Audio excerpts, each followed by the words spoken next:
कई पुस्तकें प्रकाशित हो चुकी हैं, कर्मकांड के विद्वान हैं, बहुत बड़े ज्योतिषी हैं, उनका सम्मान करेंगे।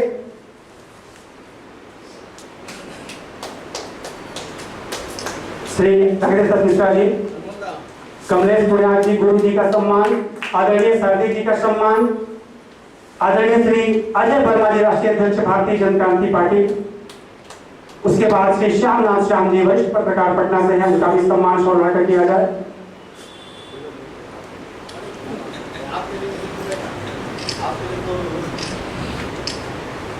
मंच पर विराजमान वरिष्ठ कवित्री और सभी सामाजिक कार्यकर्ता आदरणीय रानी श्रीवास्तव जी का सम्मान शौर्य करते हुए आदरणीय कुबेर दत्त मिश्र जी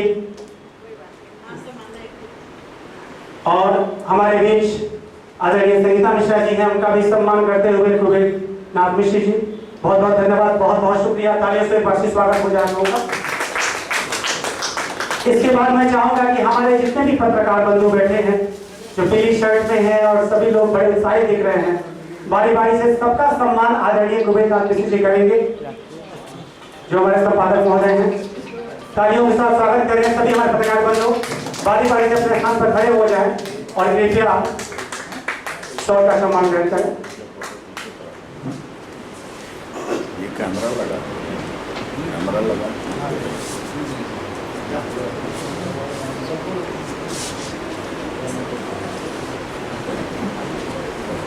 अरे नहीं, आप आधे पत्रकार करिए, अब संपूर्ण ये सम्मान समारोह इसलिए भी किया जा रहा है कि हमारे पत्रकार बंधु जो बहुत सुस्त हैं, जिनके आर्टिकल जिनके आलेख कभी कभी हम लोग को देखने के मिलते हैं, इसलिए थोड़ी सी जोश भरी जा सके, जो बहुत से पत्रकार हमारे दूर हैं, समय से नहीं आ सके, उन तक भी ये मैसेज पहुंचे कि कितना भव्य कार्यक्रम हुआ है। उन सबों को मैं इस कार्यक्रम के माध्यम से संदेश देना चाहता हूं।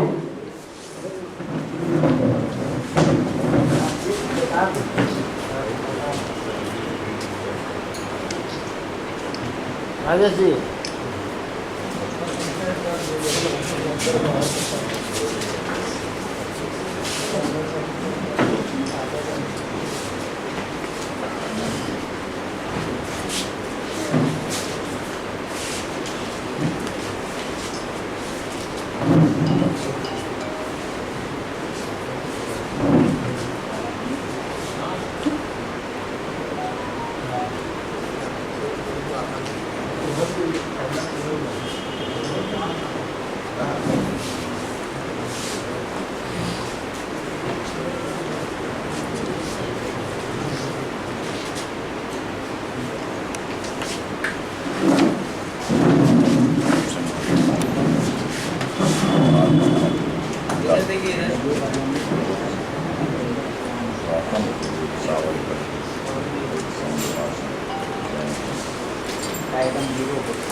मैं आप सभी अतिथियों को बताते चलूं कि दिव्य रश्मि पत्रिका के अलावा दिव्य रश्मि न्यूज पोर्टल भी है, जिसमें समसामयिक घटनाओं से पर आधारित जितने भी खबरें हैं, जितने भी समाचार हैं, वो सारे समाचार आप पोर्टल पे देख सकते हैं।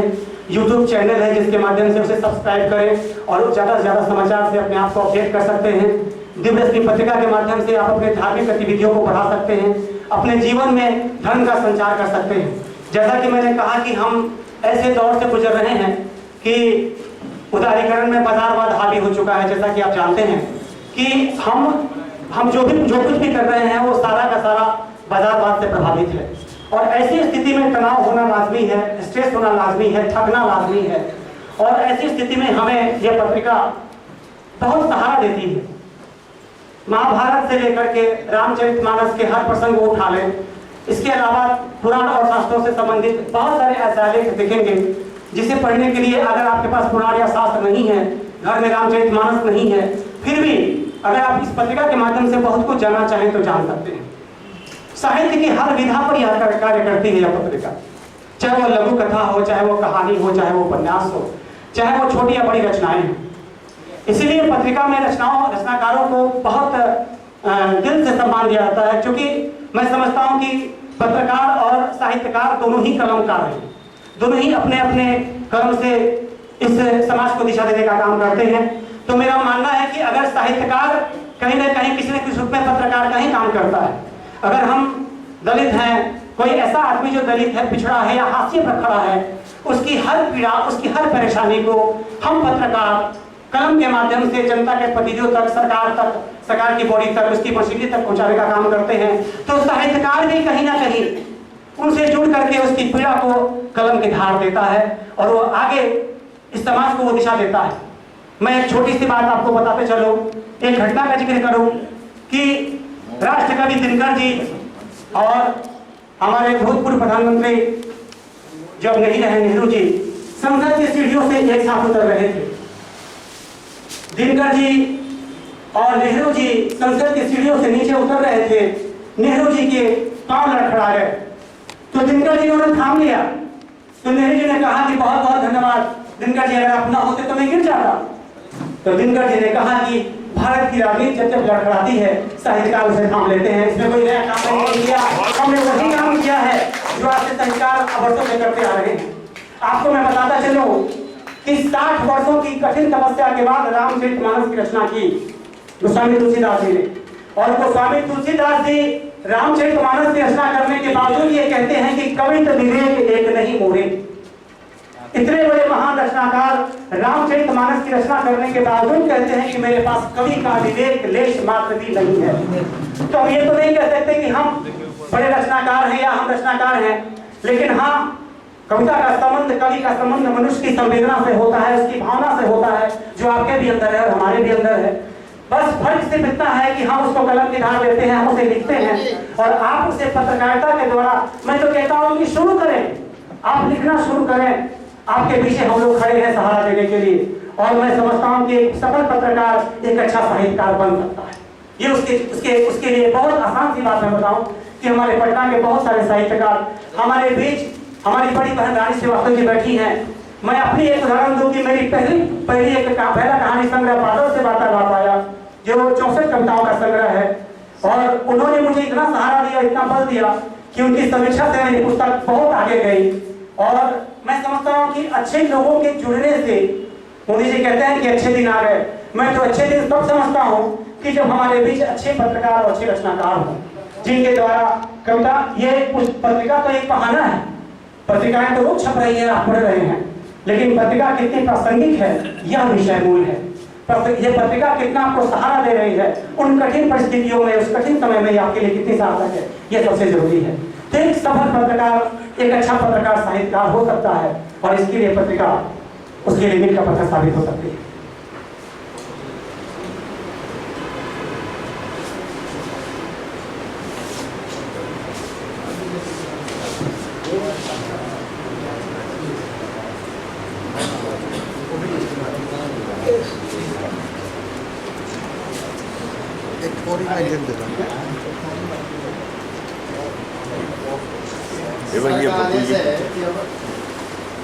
हमारे अध्यक्ष महोदय जी के द्वारा हमारे पत्रिका के, हमारे न्यूज पोर्टल के संपादक महोदय आदरणीय राकेश मिश्र जी का स्वागत। मैं चाहता हूं कि आप सभी लोग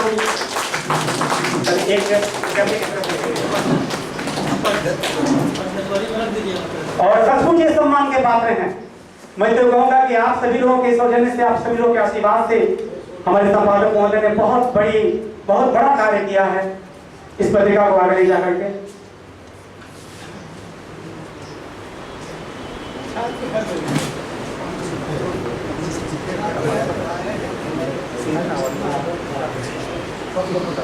सबसे पहले अब इस कार्यक्रम को आगे बढ़ाते हुए, क्योंकि ये पत्रकारों का मंच है और साहित्यकारों का भी मंच है, तो साहित्यकारों के से ही इस कार्यक्रम की शुरुआत की जाए।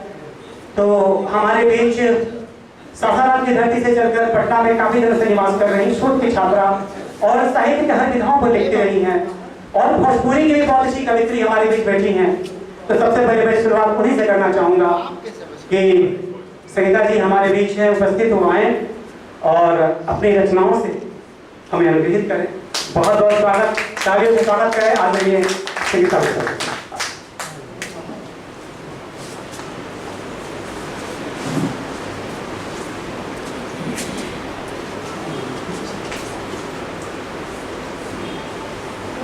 गीता मिश्रा आप सभी को प्रणाम करती हूँ, नमस्कार करती हूँ।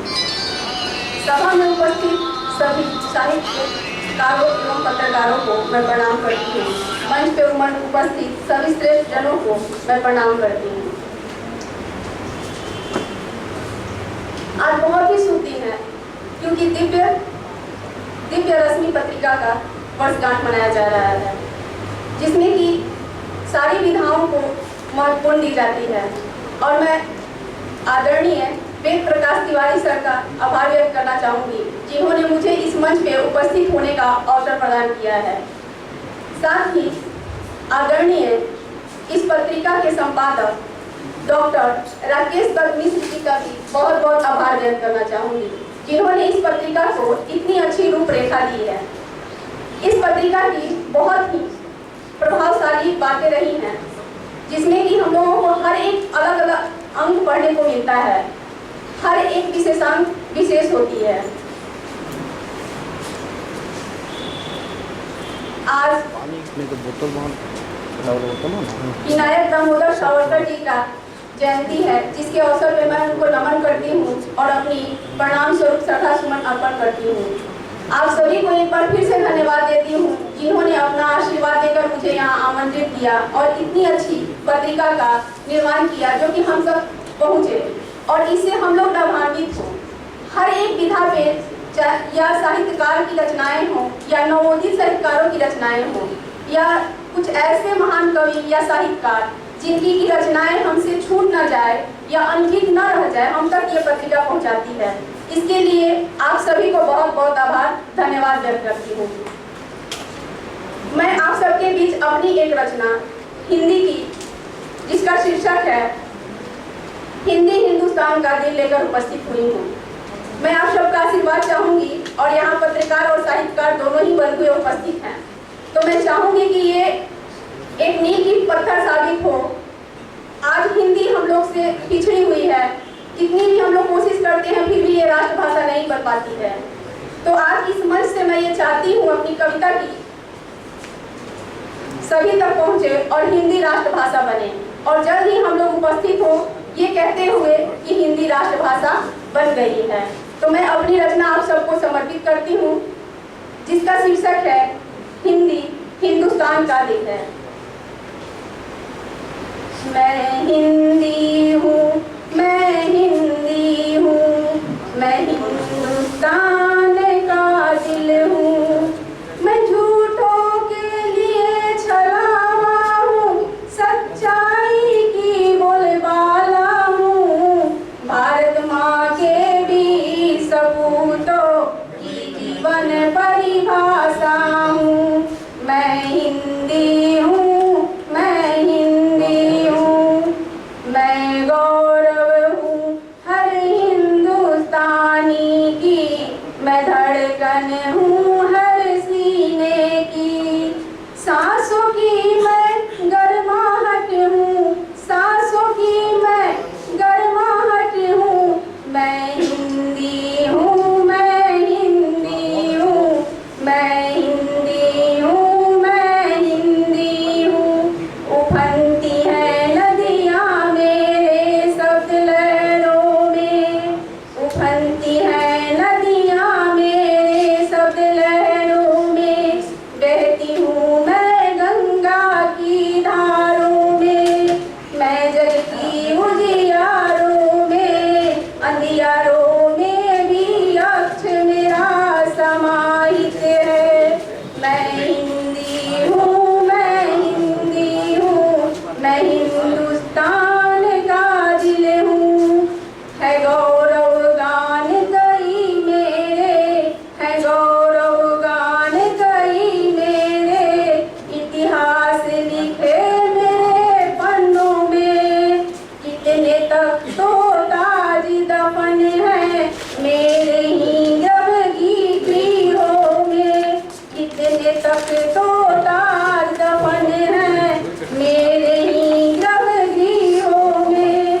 मैं उज्जवल भविष्य की प्रतिमा हूँ, मैं हिंदी हूँ, मैं हिंदी हूँ।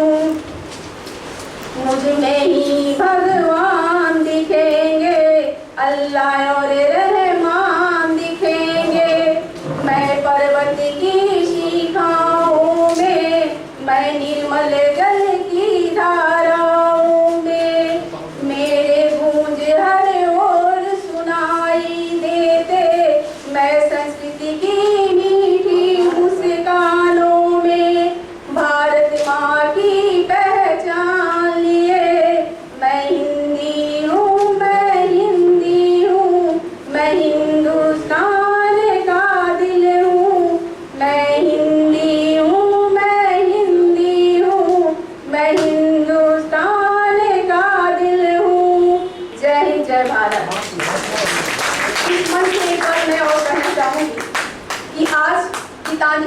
को हिंदी साहित्य के लिए बहुत ही बड़ा उपलब्धि हासिल हुआ है।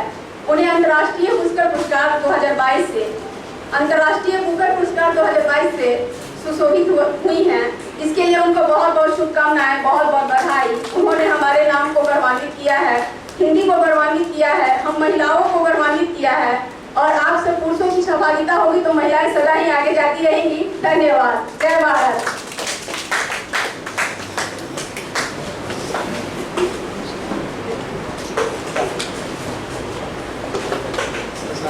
जैसा कि मैं आप लोगों को पहले बता चुका हूं कि बहुत टाइट शेड्यूल है, 2 से 4 का ही कार्यक्रम रखा गया है। तो ऐसी स्थिति में अगले आदमी का प्रेशर भी है कि हम कम समय में इस कार्यक्रम को पूरा करें। इसी बीच संक्षेप में अपनी बात रखने के लिए मैं बुलाना चाहूँगा जितेंद्र सिन्हा जी से। आग्रह करूँगा तो आएँ और अपनी बात रखें। आदरणीय जितेंद्र सिन्हा जी।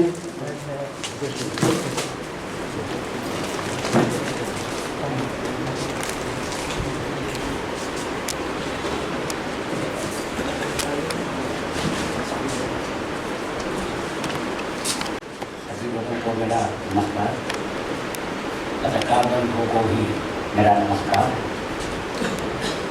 दिव्यरश्मि पत्रिका 8 वर्ष पूरा किया है। जहाँ तक मैं दिव्यरश्मि पत्रिका को समझता हूँ, जानता हूँ, और संपादक महोदय जिस प्रकार मेरे साथ मिलकर बहुत सारी जानकारी देते थे और लेते थे, मैं इसके लिए उन्हें साधुवाद देता हूँ। मैं समझता हूँ कि दिव्यरश्मि पत्रिका में बहुत सारे आलेख ऐसे आते हैं जो कहीं कहीं भी खोजने पर मिलती नहीं है। तो इस प्रकार यह पत्रिका सराहनीय है। 1-2 नहीं, मुझे तो ऐसा महसूस होता है कि सारी पत्रिकाएं में कुछ ना कुछ ऐसी चीज़ हैं जिसे संग्रहित किया जा सकता है। मुझे भी सौभाग्य मिला इस पत्रिका से जुड़ने का। सेवानिवृत्ति के बाद मैंने जुड़ा और कुछ आर्टिकल मैं भी लिखता हूँ जिसे उन्होंने अच्छी जगह देते हैं। इसके लिए भी मैं उन्हें साधुवाद दूँगा। और आप देखिए, मैं उनकी जर्सी पहनकर खड़ा हूँ। ये साबित करता है कि मैं दिल से जुड़ा हुआ हूँ और यह जर्सी कि मैं यहाँ और नहीं करना है। तो मेरी शुभकामनाएँ पत्रिका को, पत्रिका के सारे सदस्यों को, विद मैं अपने साथ में अपनों को भी शामिल करके बोलता हूँ। सभी लोगों को शुभकामनाएँ और सभी लगन से काम करें और मिलजुल कर इसी तरह आगे बढ़ते रहें। धन्यवाद। अगली कड़ी में मैं बुलाना चाहूँगा देवेंद्र प्रताप सिंह जी को, और मैं चाहूँगा कि कम शब्दों में समय को देखते हुए अपनी बात रखने की कोशिश करेंगे। आदरणीय देवेंद्र प्रताप सिंह जी।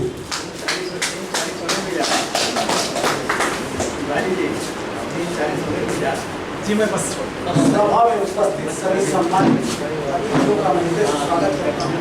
आज बड़े ही शुभ दिन है जो हम लोग दिव्यरश्मि के 8वां स्थापना दिवस मनाने जा रहे हैं।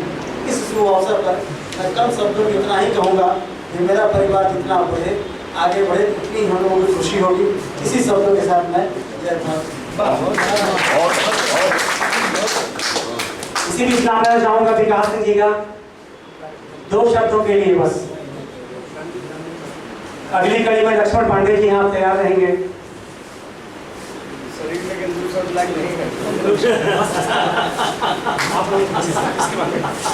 पंचासी हमारे सम्मानित अतिथिगण, सबों का हृदय से धन्यवाद। सम्मानित हमारे सभागार में उपस्थित हमारे पत्रकार बंधु, आज बड़ी ही गौरव की बात है कि हम लोग दिव्यरश्मि पत्रिका का 8वां स्थापना दिवस मना रहे हैं। ये कारवां अकेले चला था, आज ये मत्स्य अवतार के रूप में ले चुका है। इसको, इसमें जो आलेख आती है, कभी आप उसको पढ़ ले, इतनी मार्मिक बातें लिखते हैं जो कि लगता है हृदय को आपको छोड़ेगी। इसमें सिर्फ सत्य के बारे में आपको बताया जाता है। तो बस इतनी ही बात अपने पाली को बयान देता हूँ। नमस्कार।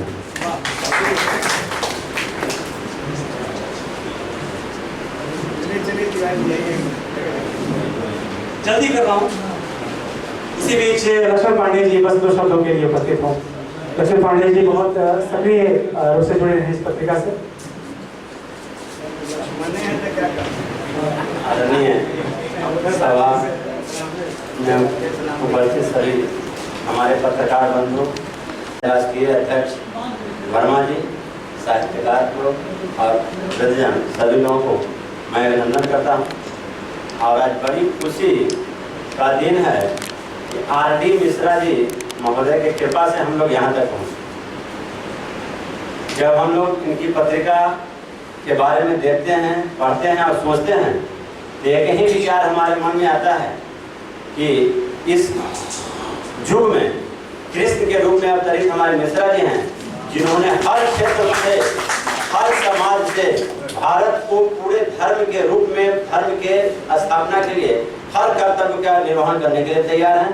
और इनका वचन, जब मैं स्पेशली इनसे बात करता हूँ, रात में अकेले में ही बात होती है, तो जब भी बात होती है इधर उधर जब हम भटकते हैं तो हमको बांधने का काम करते हैं। कोरोना काल में हमारी मृत्यु के नजदीक पहुँच गए थे और हमारे मिश्रा जी ने धर्म के नाम पर केवल और धर्म के लाइन पर, रास्ते पर लाकर के हमको जिलाने का काम किया। ना हमें कोई दवा काम की, ना हमें कोई दारू काम की, बस इन्होंने श्रीमद् भगवत गीता का लाइन और अध्याय बता करके अभी आपके सामने मैं इन्हीं की कृपा से हूँ।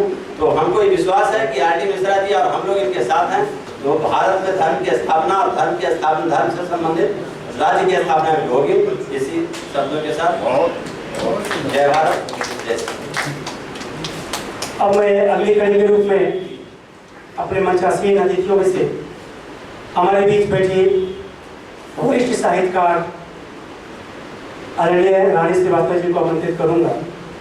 एक शब्द कहना चाहूंगा उनके विषय में कि अंगूठे से हस्ताक्षर तक की यात्रा जिन्होंने नहीं की पूरी, अंगूठे से हस्ताक्षर तक की यात्रा जिन्होंने नहीं की पूरी, हमें भूख से बचाने के लिए जो ठहर गए खेतों में, जिनका बचपन उलझ कर रह गया है कूड़े और कचरे के डब्बों में, उनके लिए, उनके हृदय में शब्दों के बीच बोलना चाहता हूँ। इसलिए कलम की खेती करता हूँ, इसलिए कलम की खेती करता हूँ। आदरणीय रानी श्रीवास्तव जी जो नारी समाज को आगे बढ़ाने का कार्य कर रही है, नारी पीड़न पर उनकी किताब, पुस्तक उनके हाथ में है। इनके बारे में बताने के लिए मेरे पास शब्द नहीं है और समय की बहुत कमी है, फिर वो तो अपनी जुबान से जो कहेंगे आप सुनेंगे। एक बार फिर उनके लिए जोरदार ताली से स्वागत कीजिए आदरणीय रानी श्रीवास्तव जी का।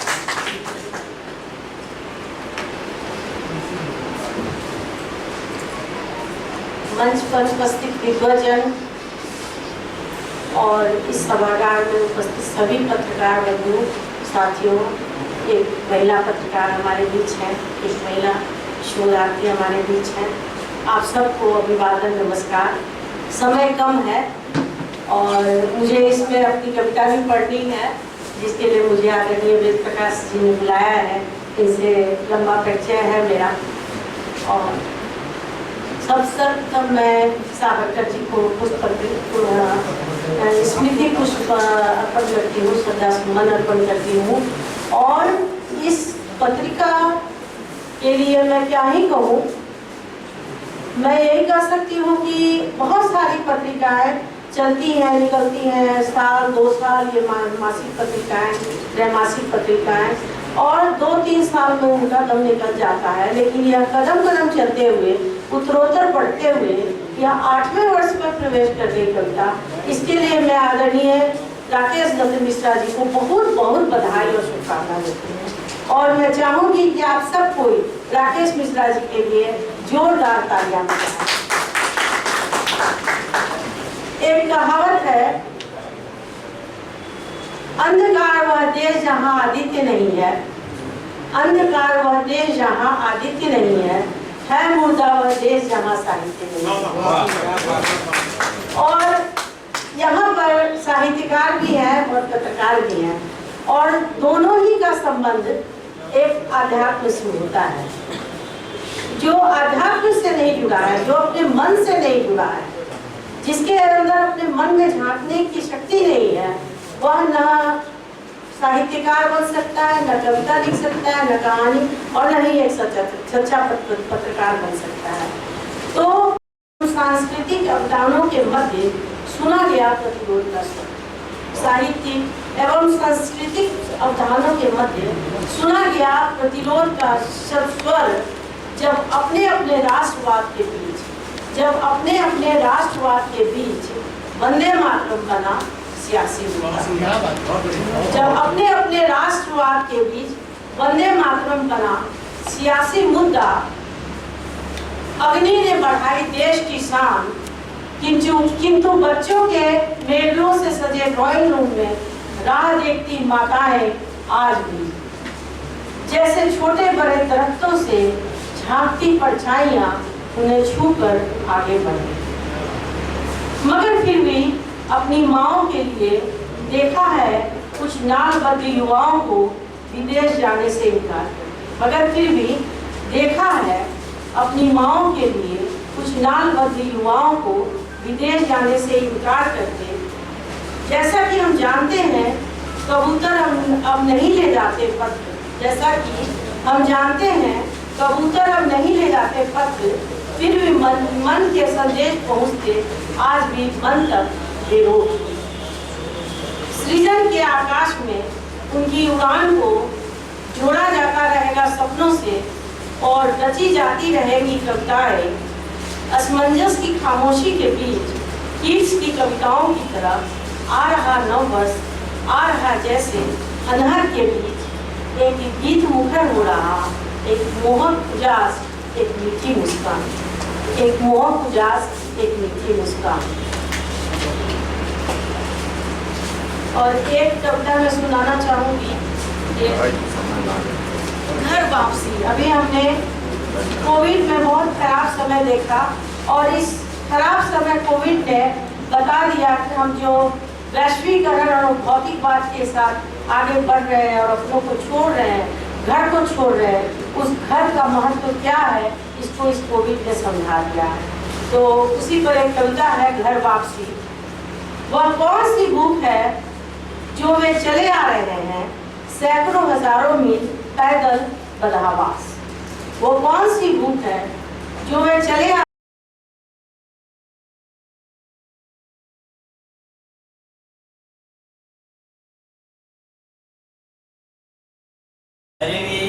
भद्राणि पश्यन्तु मा कश्चित् दुःखभाग् भवेत्। प्राणी मान सुखी हो। इस सभागार में उपस्थित सभी बंधुओं को कमलेश पुण्यार का सादर नमस्कार। समय सीमा को देखते हुए बहुत कम शब्दों में अपनी सूत्रवत मैं एक दो बातों को रखना चाहता हूँ। धर्मनिरपेक्षता के षडांध के बीच सनातन धर्म का अलग जगाते हुए ये जो पताका दिव्य रश्मि का फहरा रहा है, मैं परमेश्वर से प्रार्थना करता हूँ कि इसके दाहिने ओर के सुन में निरंतर निरंतर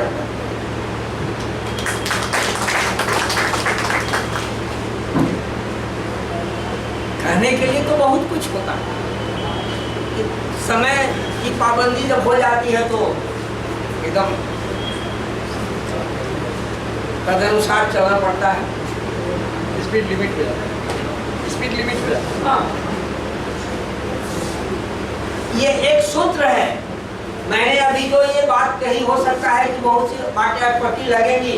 आप घर जाकर के मैं फिर से दोहराता हूँ कि धर्मनिरपेक्षता के षडांध से के बीच गुजरते हुए सनातन धर्म का अलग जगाने के लिए अभी राकेश मिश्र ने जो पीड़ा उठाया है दिव्य रश्मि के माध्यम से, ये निरंतर निरंतर आगे बढ़ता है।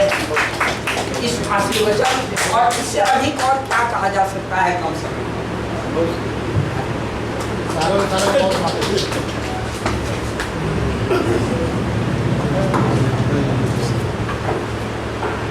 अब कार्यक्रम के समापन की अंतिम कड़ी में अध्यक्षीय भाषण होना है। मैं आदरणीय श्री रमाकांत पांडे जी को इस कार्यक्रम में अध्यक्षीय भाषण के लिए आमंत्रित करता हूँ कि वो अपने आशीर्वचन से हमें विनित करें। आप बैठ के ही भाषण में अपनी बात बैठकर ही रखें, आपके लिए शुभ हम तो हो। रास्ता देखो कोई बात नहीं। बोल करके तब ना हम बोल के दिखा दे लिए संकोच मत करो लोग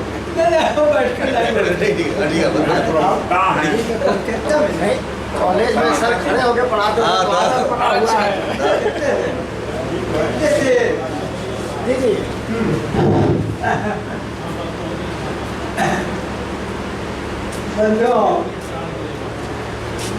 मुझे बहुत अधिक प्रसन्नता है इस राकेश को देख करके, और भी एक छात्र हमारे बैठे हैं यहाँ। तो मुझे प्रसन्नता इस बात की है कि हम क्लास में तो पढ़ाते हैं 200-300 लड़कों को, छात्रों को, किंतु उसमें से ही कोई निकल जाता है तो आगे भी नाम बढ़ता है। इस राकेश जी को मैंने एक कार्यक्रम में देखा, उसे भी मुझे ये मैगजीन देखने का मौका मिला। तो मैंने कहा कि राकेश तुम ऐसा काम कर सकते हो।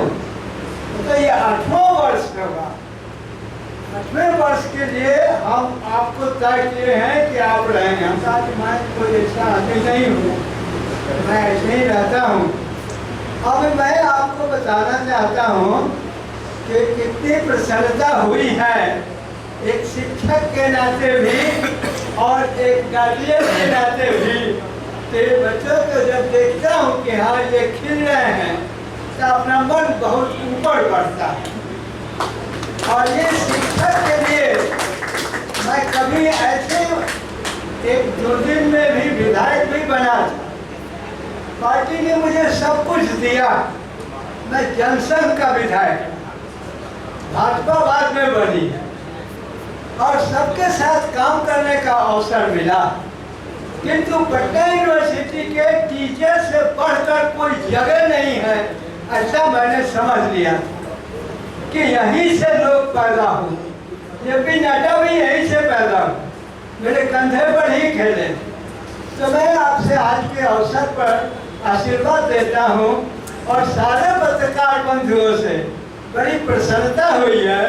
और ये देख करके कि इतने लोग एक पत्रकार के लिए उपस्थित हैं, इतने उपस्थित नहीं होते हैं जनरल रूप में, लेकिन अपने कार को छोड़ करके इतने देर तक हैं। आप सभी हमारे धन्यवाद के पात्र हैं। बहुत खुशी है, बहुत खुशी है और इसको प्रज्वलित करके रखेंगे। मैं कोई दो चार बातें ही कहूँ, किंतु एक बात याद है, वो याद ये है कि महाभारत काल समाप्त होने पर युधिष्ठिर जी बने राजा। तो भगवान कृष्ण ने कहा था उनको कि राजा तो बन गए हो, राजा का क्या दायित्व है, क्या कर्तव्य है, ये समझने के लिए केवल आप जाइए भीष्म पितामह जी के पास जो सरसैया पर पड़े हुए थे। तो इसलिए भीष्म पितामह ने कहा, बहुत चीज प्रसंग है, आप सभी चीज में है, किंतु उसने कहा कि राजा कालस्य कारणम, राजा कालस्य कारणम, राजा उस समय की परिस्थिति के मुताबिक चलता है और उस समय की परिस्थिति के अनुकूल नहीं चलता है। ये दोनों हो सकता है, वह कालस्य को, परिस्थिति को बना सकता है और परिस्थिति को बिगाड़ सकता है। तो ये राजा की परिस्थिति होती है। कहाँ से तय होता है? ये तय आप करते हैं, आप चंडे जी करते हैं, आप बहन जी करती है। ये सारे साहित्यकार और पत्रकार और साहित्यकार में सब आ जाते हैं। तो सभी मिलकर के साहित्यकार ही जो लिखता है, जो पढ़ता है, जो पढ़ाता है, वही रास्ता बताता है। अगर आप उसके अनुकूल हैं तो आप पूज्य हैं, आप अनुकूल नहीं हैं तो ये देखना है कि परिस्थिति के अनुकूल है या नहीं। परिस्थिति को ही बना सकता है और परिस्थिति को ही बिगाड़ सकता है। इसीलिए कहा कि राजनीति आज सर्वोपरि है। आप कुछ लिख रहे हैं, कभी कुछ लिख रहे हैं, पत्रकार कुछ समझा रहे हैं और राजा समझ रहा है कुछ अपनी बात। तो ये अटपटांग बातें होती हैं। उस परिस्थिति में, ऐसी सारी परिस्थिति में केवल आप हैं, पत्रकार बंधु हैं और साहित्यकार बंधु हैं, जो देश को बना सकते हैं, परिस्थिति को बदल सकते हैं, परिस्थिति को आप अनुकूल बना सकते हैं। मैं ज़्यादा समय न लेते हुए आपसे प्रार्थना करता हूँ और दिव्य रश्मि की प्रगति जिस तरीके से ये काम कर रहे हैं, राकेश जी, डॉक्टर राकेश, जो भी काम कर रहे हैं, उस परिश्रम का फल आगे बहुत बड़ा होने वाला है। धर्म का जो मार्टिन ने जहाँ से कहे वहीं से मैं बोलना शुरू किया कि ठीक है, लेकिन धर्म का ठीक स्थान इस पर आया है कि विशेष आचरण आपका कैसा है, आचरण कैसा है, ये है। और इसीलिए आज की परिस्थिति में भारत में ये विचारों का द्वंद्व चल रहा है। दो विचार चल रहे हैं।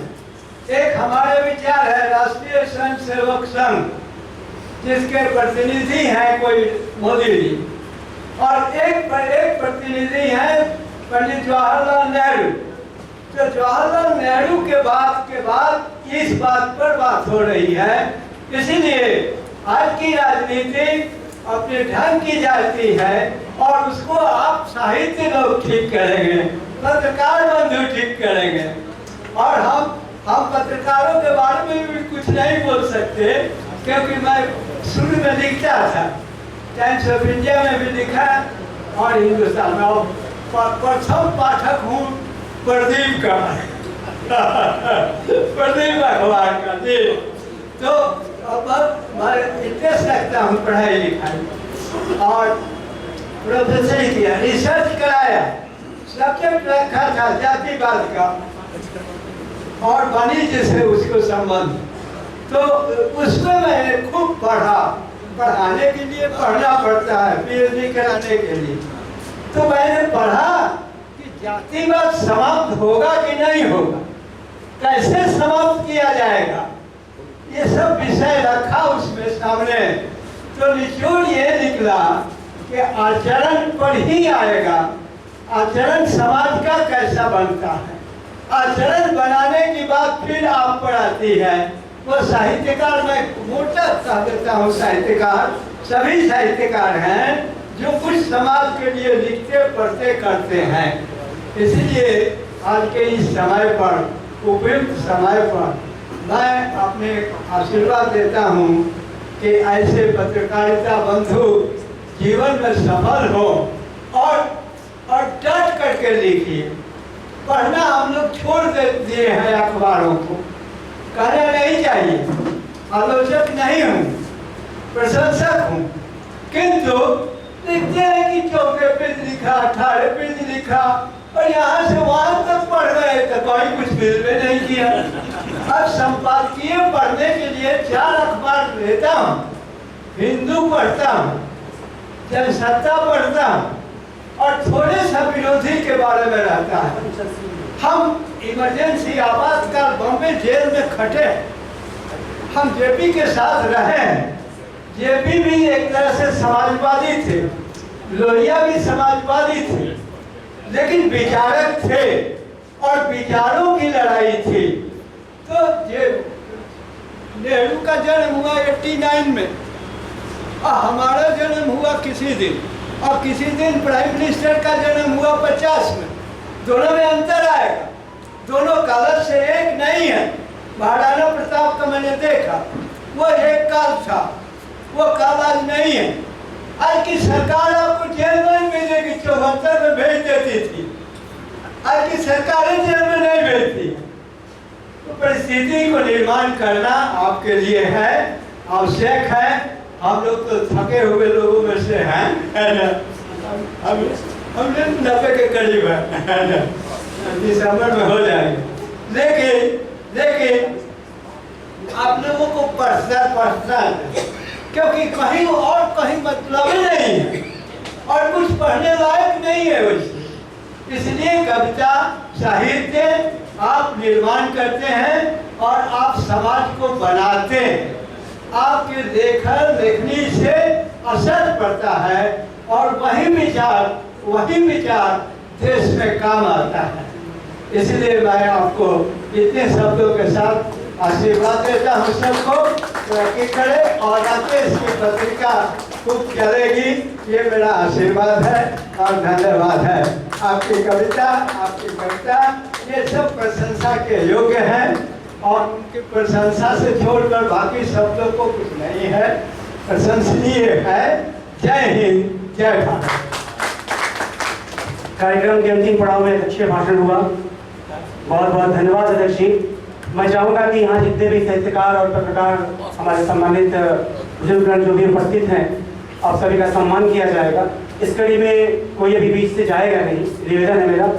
और मैं ये भी कहना चाहूँगा कि कोई भी कॉन्फ्रेंस होता है, कोई मीटिंग होती है, तो हम एक उम्मीद के साथ जुड़ते हैं और इस उम्मीद से, इस प्रयास से कि अगली बार फिर हम मिलेंगे, इसी प्रयास के साथ मैं आप लोगों को फिर एक बार धन्यवाद देता हूँ। अब सम्मान के लिए, सम्मान प्रशस्ति पत्र और बाकी जो पदक है उसके लिए सबसे पहले अध्यक्ष जी का सम्मान करते हुए श्री सुमेंद्र मिश्रा जी, जोरदार तालियों से स्वागत करिए।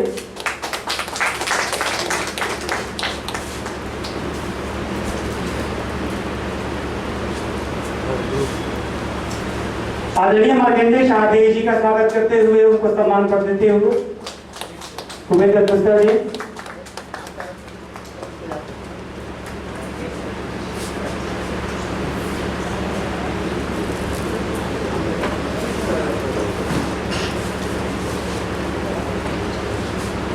कर दिए यहाँ आदरणीय गुरु जी,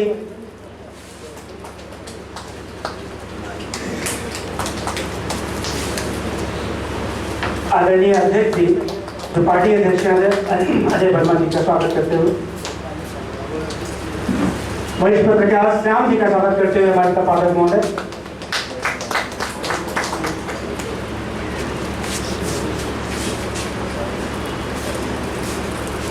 वरिष्ठ साहित्यकार आदरणीय बड़ी दीदी रानी श्रीवास्तव जी को सम्मान पत्र देते हुए, सुश्री संगीता मिश्रा जी, शोध की छात्रा और नवोदित रचनाकार,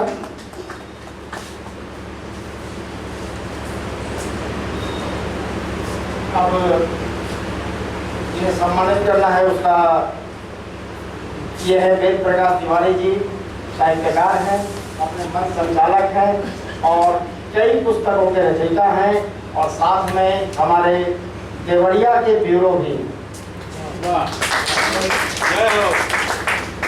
इन्हें सबके पत्र देकर सम्मानित करते हैं। ताली बजा के इनका स्वागत आश्याम भैया और हमारे बीच एक युवा पत्रकार है, कम समय में काफी मेहनत किया है और निरंतर कार्य करता है, पीयूष रंजन।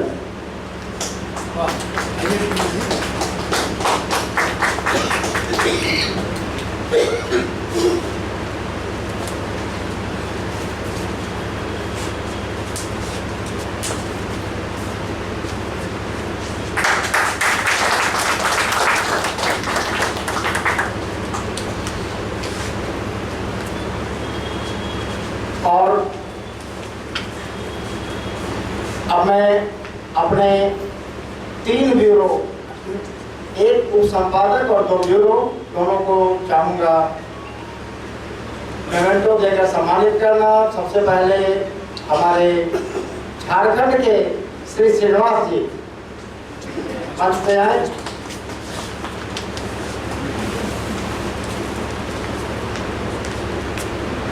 श्रीनिवास जी प्रारंभिक दौर से हैं,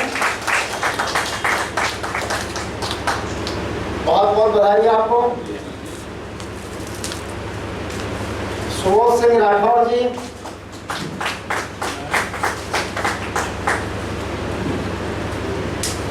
आप जैसे ब्यूरो लोग ना हो तो हम लोगों का कोई अस्तित्व नहीं है। काफी मेहनत करते हैं और इन्हीं के द्वारा खड़ा किया गया पूरा टीम है, इसके लिए ये विशेष बधाई के पात्र हैं।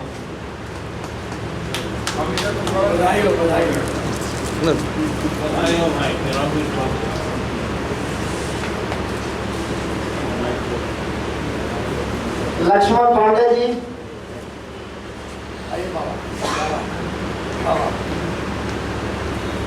सरकारों के ऊपर जितने भी केस हमने किए हैं उन सब में इन्हीं का रोल रहता है और जितनी भी सरकारें आती जाती है सब हमारे केस से उलझती है।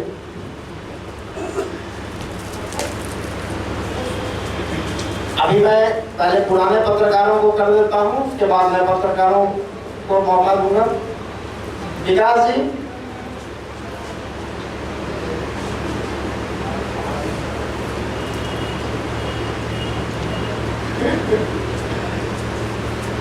विकास जी हैं तो पटना के संवाददाता, लेकिन अब श्रीनिवास जी के प्रभाव में आके झारखंड भाग गए हैं।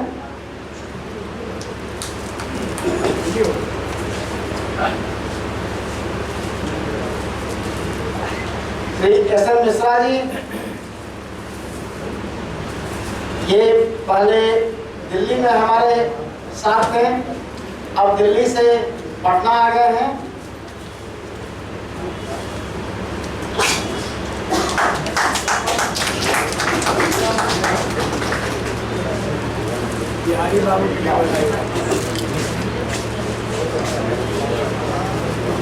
प्रेम सागर पांडे जी,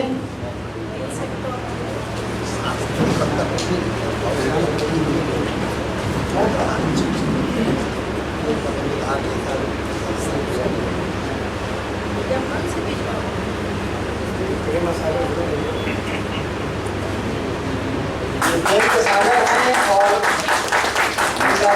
निरंतर आप लोगों को पढ़ने को मिलता है।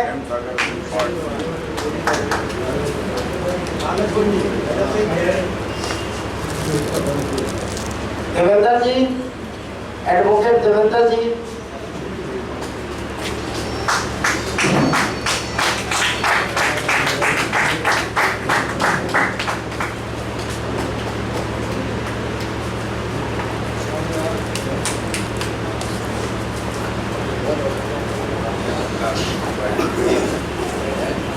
राकेश गुप्ता जी,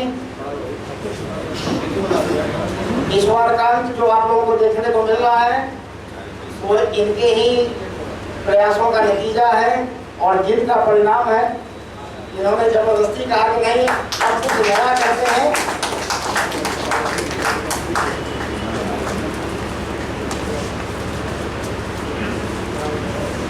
पत्रकारों के बीच में थोड़ा सा अब रोकते हुए अपने कैमरामैन को सम्मानित करते हैं। हमारे कैमरामैन पप्पू जी,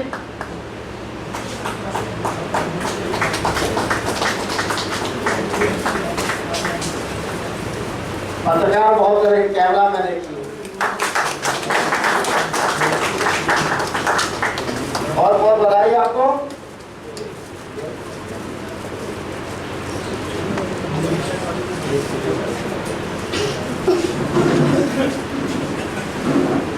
राजेश मुकेश जी,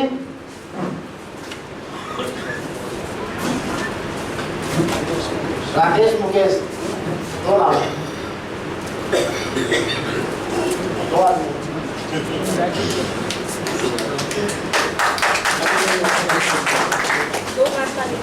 हाँ, दो नाम है तो ताली दो होनी चाहिए।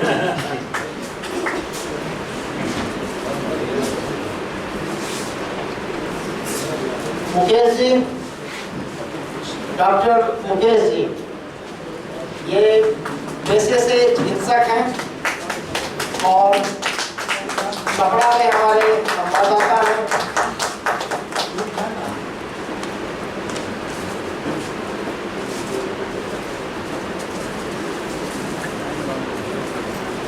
मंदाकिनी जी, इनके कई अंकों में आप लोगों ने देखा होगा लजीज व्यंजन के बारे में जो आर्टिकल आता रहा है वो इन्हीं के सौजन से रहता है। और थोड़ा पीछे गिरिएगा।